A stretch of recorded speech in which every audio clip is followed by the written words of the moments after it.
Baik, kali ini saya akan presentasikan bagaimana menganalisis ya dengan menggunakan cluster analysis, artinya klasterisasi baik secara aglomeratif ya, yaitu dengan menggunakan single linkage, average linkage, complete linkage serta word dengan dua cara pengukuran jarak yaitu Euclid dan Manhattan.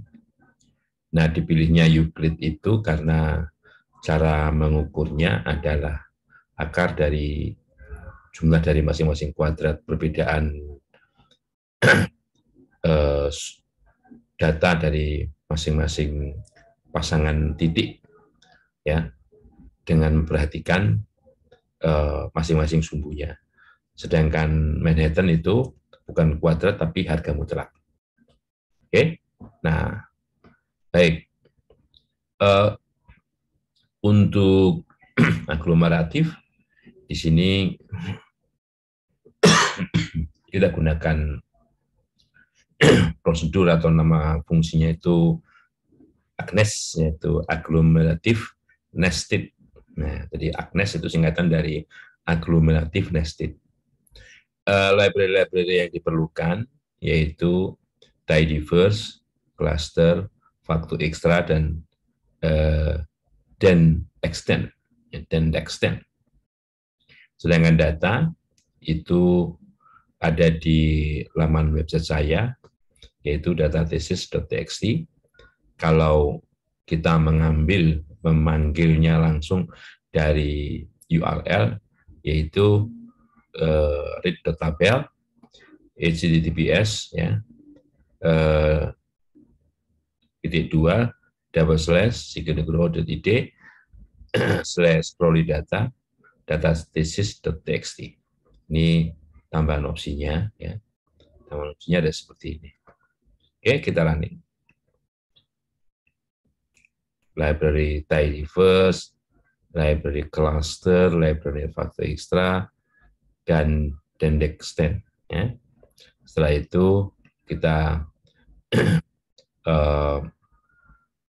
panggil datanya dan kita berikan namanya seperti nama filenya, yaitu data tesis. Data tesis. Kalau kita enter, datanya ada sebanyak 34, yaitu yang terdiri dari nama provinsi, di sini berita, tugas, email, nama variabelnya ya, sosmed, beli, jual, hiburan mungkin, ya, finance, info BC, lain-lain. Nah, oke, dan itulah hasilnya. Ya. Semuanya dalam bentuk persentase, saya kira ini persentase apa namanya, atau waktu yang digunakan untuk ya, rata-rata waktu yang digunakan untuk mengakses berita atau di sini mengerjakan tugas, email, sosial media, beli atau menjual sesuatu, mencari hiburan, serta yang berkaitan dengan finansial, info BC, dan lain-lain. Ini penggunaan lain-lain yang bisa jadi ini berkaitan dengan internet dan diamati di seluruh provinsi. Jadi di sini ya provinsi ya. Oke. Nah, jadi satu itu Aceh, dua Sumut, tiga dan seterusnya ya. Ini apa namanya, eh, identitas dari masing-masing provinsi sesuai dengan nomor ini. Oke, kita running. Nah, yang pertama ini kita mengklasterkan ya dengan konsep jarak Euclid, metode pengklasterannya single atau tetangga terdekat ya.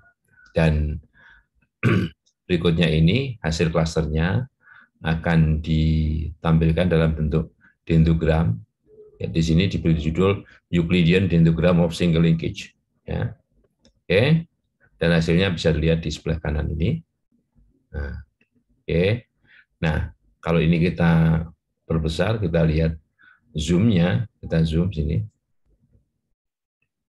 Nah, oke. Nah, coba lihat kalau kita zoom, apakah kita bisa melihat sharing zoom-nya?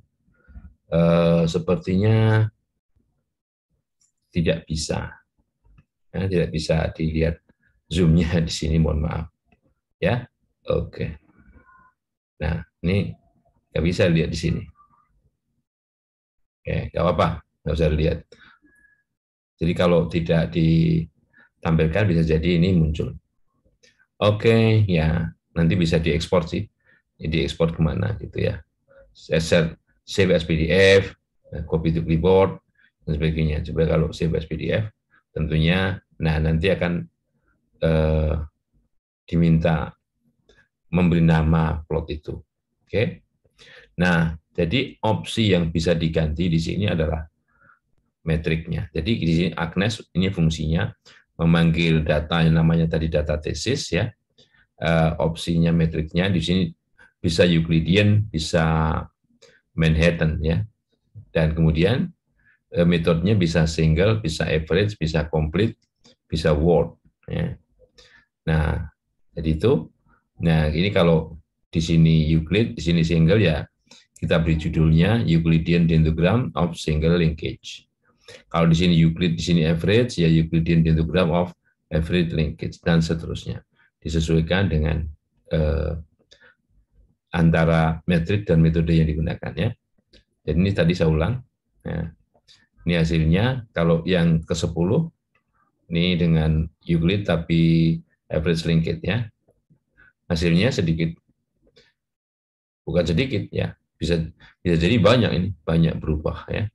Karena eh, apa namanya, objek yang kita klasifikasi atau klasterisasi juga ada sebanyak 34. Yang ketiga Euclid complete, ya, Euclidean complete, ini kita lihat Euclidean complete.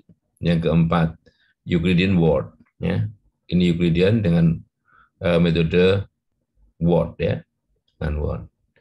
Nah itu kalau kita bandingkan sesama Euclid ya.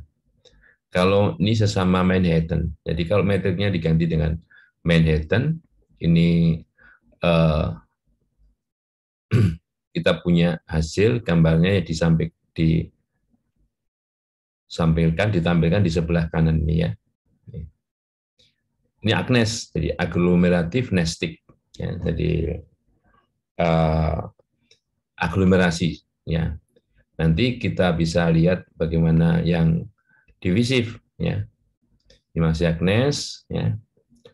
Ini masih Agnes dengan metode Manhattan, metriknya Manhattan, metodenya complete ya, complete naked. Ini juga Agnes dengan Manhattan, metriknya, pengukurannya, dan metodenya Word. Nah, dan terakhir ya, ini metode Word ya. Oke. Nah ini kalau kita lihat satu persatu nih ordernya ini sesuai urutan ya. Artinya pengamatan 1, kemudian pengamatan 6, 4, 3, 4 dan seterusnya. Kalau mau lihat ordernya.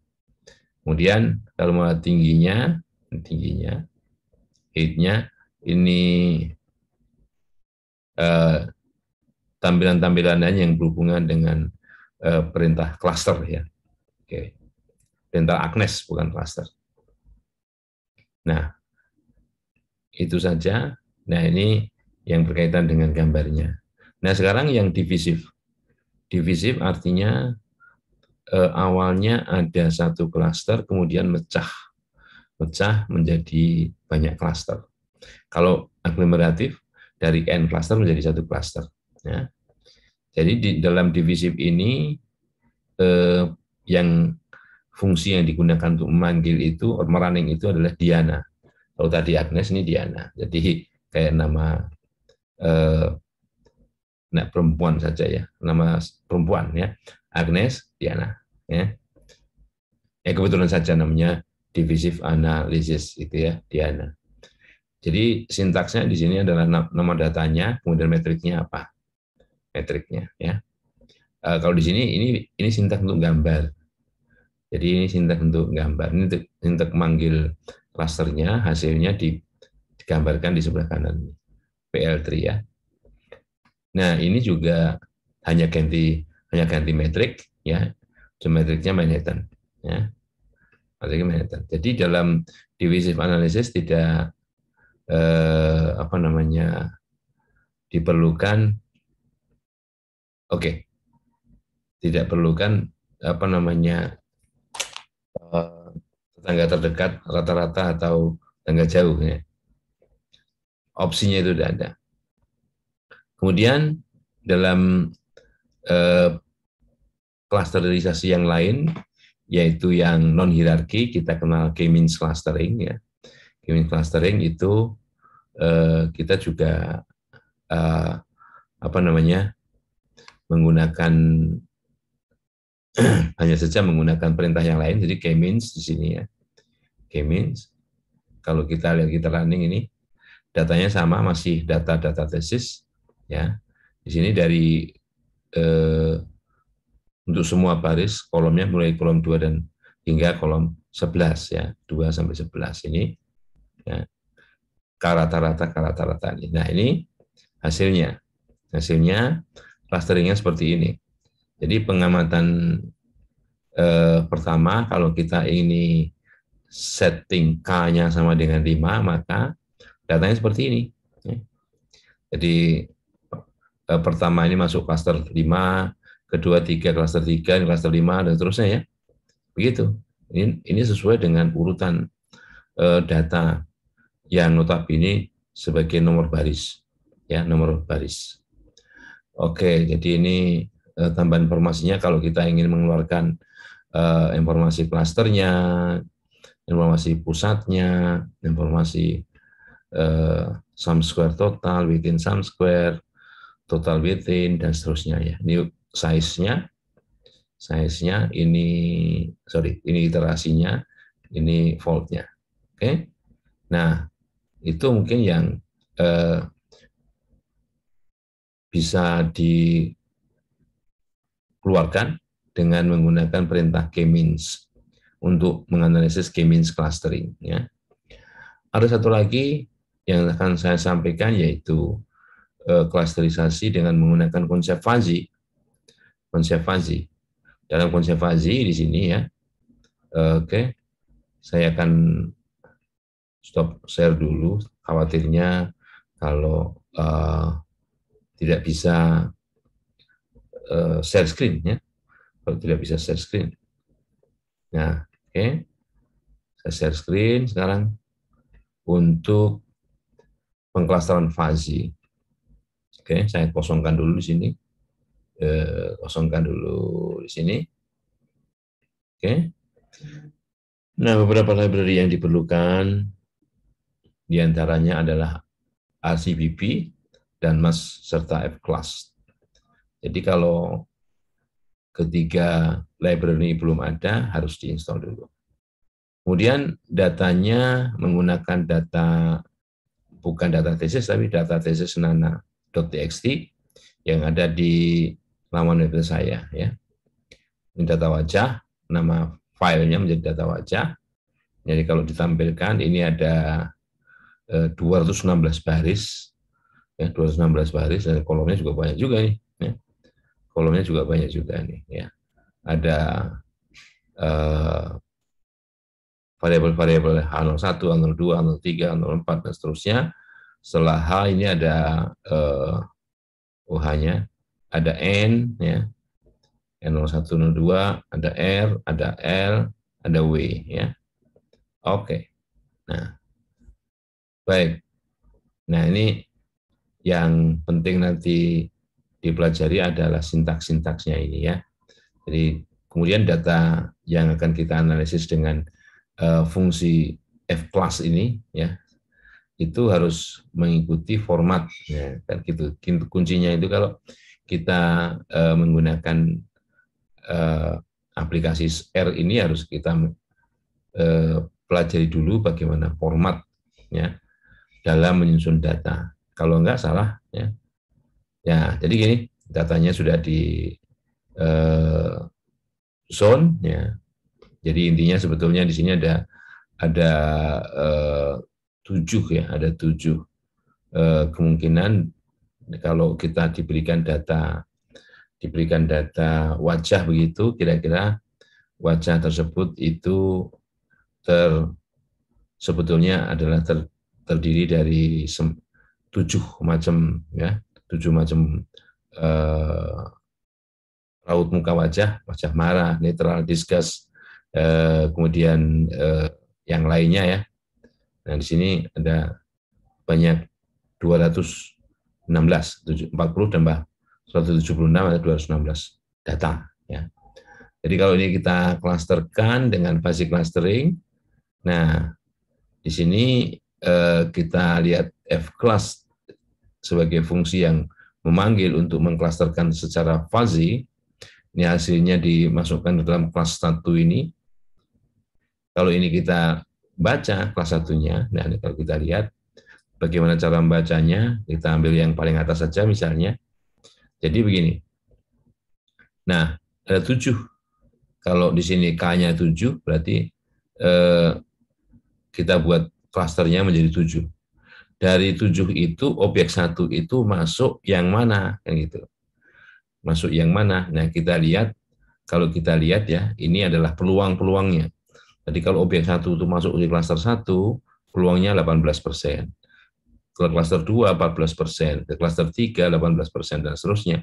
Yang mestinya kalau ini kita jumlah itu 1, kecuali ada pembulatan, jadi sekitar itulah. 18 tambah 14, 32, tambah 18, 50, tambah 18, 68, tambah 6, 74, tambah 18, 92, tambah 7, 99. Nah, ini kira-kira mestinya ada pembulatan ya, jadi ini 1. Nah, mestinya yang terbesar, karena kalau yang terbesar ada lebih dari 1, ya ini ambigu nih ya, ambigu yang masuk yang mana gitu ya. Nah, jadi seperti itu caranya. Kalau ini 19 juga ada beberapa ya. Tapi di lain pihak di sini objek 4 ini, objek 4 ini masuk klaster 7 karena ini 0,44 ini 44% gitu ya. Jadi masuk ke klaster mananya tergantung dari apa namanya peluang yang terbesar gitu. Nah, saya kira itu ya yang bisa saya sampaikan. Jadi intinya kalau fuzzy clustering itu memanggil F-class ini, kemudian pelajari sintaksnya di sini, apa saja yang harus dimasukkan, misalnya kalau bukan 7, kita maunya 5 ya, misalnya, itu ini ganti 5 ya, kemudian di running ulang gitu ya. Oke, misalnya saya ganti 5 gitu ya, saya running ulang. Nah, oke. Nah, jadi di sini kita lihat kalau cuma 5 ya, maka distribusi peluangnya jadi begini. Nah, oh 25 25 25 ini ya keren juga ini. Ini 75 tambah 24 99 ya. Nah, jadi objek 1 ini bisa ke klaster 2 3 4 karena memiliki peluang yang sama gitu ya. Nah, kira-kira begitu. Saya kembalikan ke angka 7 lagi ya. Karena sebetulnya yang dia create adalah sampai 7 macam wajah. Baik, itu yang bisa saya sampaikan untuk materi analisis cluster pada pertemuan kali ini. Terima kasih, sampai ketemu di lain waktu.